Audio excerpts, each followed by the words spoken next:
Kabilang ang 2 buntis sa 7 drug suspect na naaresto sa buy-bust sa Quezon City.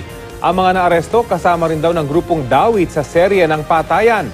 Balita natin ni Cesar Apolinario, exclusive. Tol, pa rin po nakapasok na yun. Nagano na yung PB. Nayabot na ang 200 pisong halaga ng shabu sa umano'y tulak ng drogang katransaksyon ng pulisya sa Jeronimo Compound, Barangay Santa Monica, Quezon City. Kaya sumalakay na ang mga backup na pulis.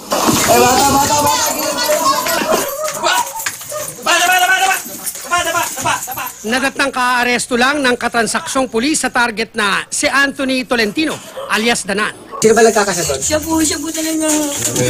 Aminin mo na, Anthony. Kalaboso rin ang 2 buntis na umano'y scorer at runner ng droga na sina Debbie Rapas at Heidi Son. Pati ang umano'y mga kapwa-scorer na sina James Mark Millete, John Paul De La Peña, Anthony Adala at Ella Ocampo. Pero ito yung tarimaan talaga dyan, gamitan namang droga dyan sa area ng Jeronimo. Makikita nyo na kahit masikip, pinagtsatsagaan nila para makagamit lang ng droga. Bukod sa buy-bust money ay na-recover ang 11 plastic ng shabu sa mga sospek. Ano po, gumagamit ba? Hindi po. Kasi po, alam ko po yung lugar dito kasi po, nangupahan yung kuya ko dito. Gumagamit po ako pero hindi po ako nagtutulak. Tinuro po nila kami. Score ka, no? Hindi, sir.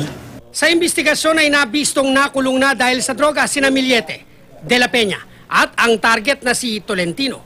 Notorious na grupo umano ang kinabibilangan nila. Itong grupo na to hindi lang pagtutulak ng droga yung ginagawa, kundi involved din sa series ng patayan dati sa Jeronimo. At ito sila Anthony, isa sa mga binabagsakan. Anong role mo rito?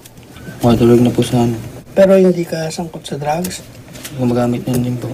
Lumabas sa resulta ng PNP Crime Lab na positibo sa droga ang karamihan sa kanila, kabilang ang isa sa 2 buntis. Naharap sa kasong paglabag sa Comprehensive Dangerous Drugs Act ang mga suspect. Cesar Apolinario, GMA News.